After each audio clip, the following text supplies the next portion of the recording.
Mirihi au Mars. Kumbuka, Mirihi au Mars imeingia katika nyumba ya 12, yani in Pisces leo hii tarehe 2. Na hivi ndio itakuwa ina affect kila sign. Kumbuka Mirihi ikiwa katika nyumba yako yoyote katika birth chart yako, inaonyesha ni jinsi gani ambavyo unafanya maamuzi, unachukua action yako, una take action how, kivipi, nguvu zako. Nadhani nimeongelelea historia ya Mars ukifuatilizia video zangu.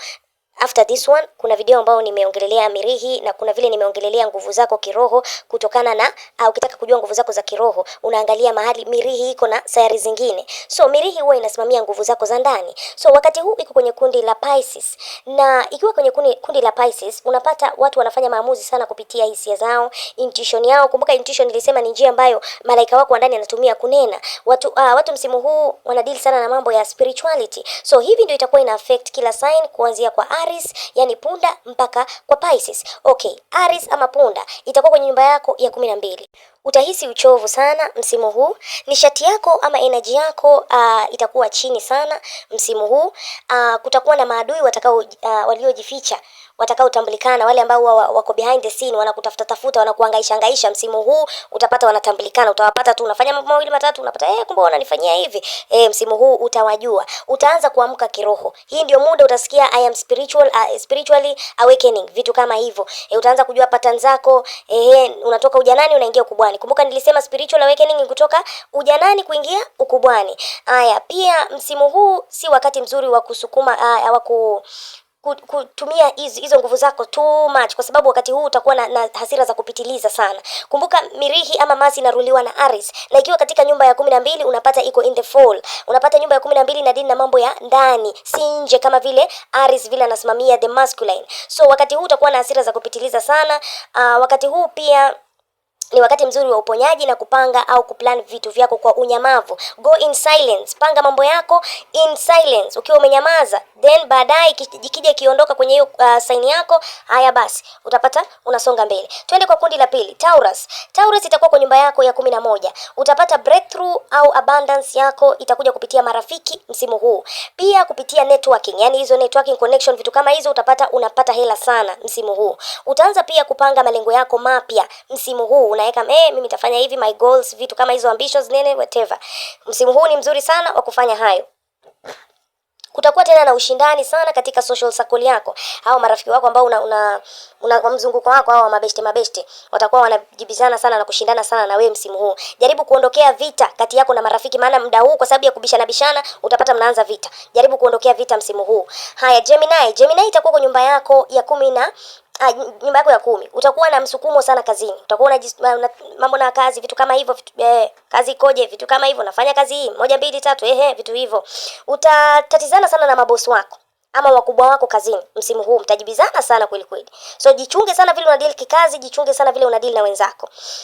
Msimu huu utakuwa na tamaa kubwa sana ya kufanya kazi. Pia utachunguza sana vile watu wanavyokubeba msimu huu. Msimu huu utapata unajulikana sana. Watu watakujua sana msimu huu kwa ajili ya kujituma sana. Twende kwa nyumba ya 4. Cancer itakuwa kwa nyumba yako ya 9. Utaweza kusafiri kirahisi kama una mipango yote ya kusafiri. Utajikuta pia unaingia katika imani au unakuwa na imani tofauti. Msimu huu unaweza kuingia katika masomo, kujifundisha mambo mapya msimu huu. Jaribu sana kuondokea kubishana na watu kuhusu religion ama beliefs zako ambazo umeingia ndani, maana kutakuwa na matatizo sana hapo. Twende kwa nyumba ya 5. Leo itakuwa kwa nyumba yako ya 8. Utakuwa na hisia za juu sana msimu huu. Kutakuwa na kubishana kimapenzi na wapenzi wako. Kutakuwa na focus sana kwa mambo na pesa unazoshare na watu. Sexual energy yako itakuwa juu sana.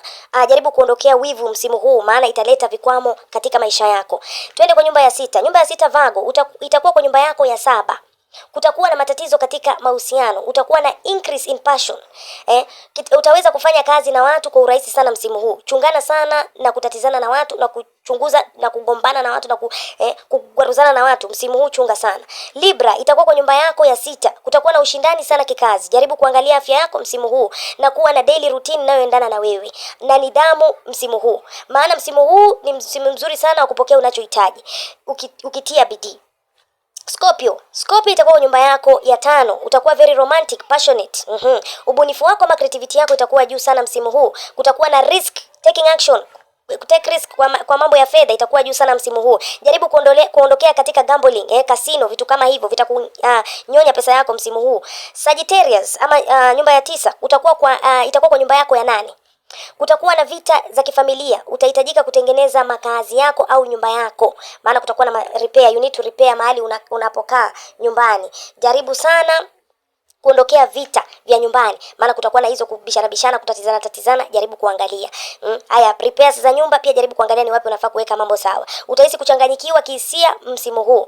Hutapata amani ndani. So jaribu sana usibebe hasira zako ukazipeleka nyumbani, maana kutakuwa na kuchanganyikiwa nguvu zako. Kumbuka Jesus Mirihi, mass, ambitions, nguvu, vitu kama hizo. Na ikiwa kwa nyumba yako ya 4 hapo ni kwa Cancer, it's mambo na home. So jaribu kuweka mambo sawa nyumbani. Twende kwa nyumba ya 10, Capricorn. Capricorn itakuwa kwa nyumba yako ya 3, utakuwa na ujasiri sana katika maongezi. Utakuwa na ideas nyingi za kuanzisha biashara. Utakuwa na safari za karibu, yani short distance travel. Na ni muda mzuri sana wa kuanzisha kazi, project ama biashara yoyote msimu huu. Twende kwa Aquarius. Aquarius itakuwa kwa nyumba yako ya 2. Jaribu kufocus sana kwa mambo ya fedha na jinsi unavyopokea fedha yako. Maana msimu huu utajikuta unatumia pesa katika njia ambazo hazina faida. Jaribu kuangalia vile unaspend hela yako msimu huu. Maana kutakuwa na hizo impulsive spending. Utapoteza fedha sana msimu huu, chunga sana. Pisces itakuwa kwa nyumba yako ya 1. Utakuwa na ujasiri wa juu. Utakuwa na mvuto wa juu sana msimu huu. Chunga hasira zako maana zitaonekana kirahisi. Utahisi una nguvu sana msimu huu. Jaribu kucontrol hisia zako. Usije ukafanya vitu kwa kupitiliza msimu huu ukaje ukaregret baadaye. I think nimeongelelea Mirihi au Mars ikiwa ni sayari ya kudhibitisha nguvu zako ziko wapi, ni jinsi gani ambavyo unajipigania, ni jinsi gani ambavyo una take action katika maisha yako. Na kumbuka sayari hii imeingia katika kundi la Pisces msimu huu ama tarehe 2 hii. So ukiwa unaona kuna matatizo sehemu fulani katika maisha yako, sisi kama umerogwa vitu vingine, unajaribu kufuatilizia back chat yako ili upate kujua mawili matatu, ni nini kinaendelea, nafaa kuweka vitu sawa kivipi ili upate kusonga mbele. Ukihitaji mafunzo zaidi unaweza kunifuatilizia YouTube, na tafadhali kama uko YouTube na unahitaji kufundishwa mambo na spirituality and you are Swahili, wewe ni mtu unaongea Kiswahili, naenda kupost link ya TikTok kwa description box chini, unaweza kubonyeza ukanifuata TikTok. Na kama uko TikTok unahitaji kufundishwa mambo mawili matatu kuhusu Batchat, jaribu kunifuata YouTube. Link ya ninio ya YouTube yangu ipo kwenye profile. Ukibonyeza link ambayo iko kwenye profile pale kwenye ninio yangu itakupeleka kwa YouTube yangu. Na ikiwa unahitaji huduma zangu, maybe unahitaji kusomewa Batchat yako, karibu sana. Huduma na malipo ipo kwenye link. Ukibonyeza itakupeleka kwenye huduma na malipo. I hope umenielewa vyema.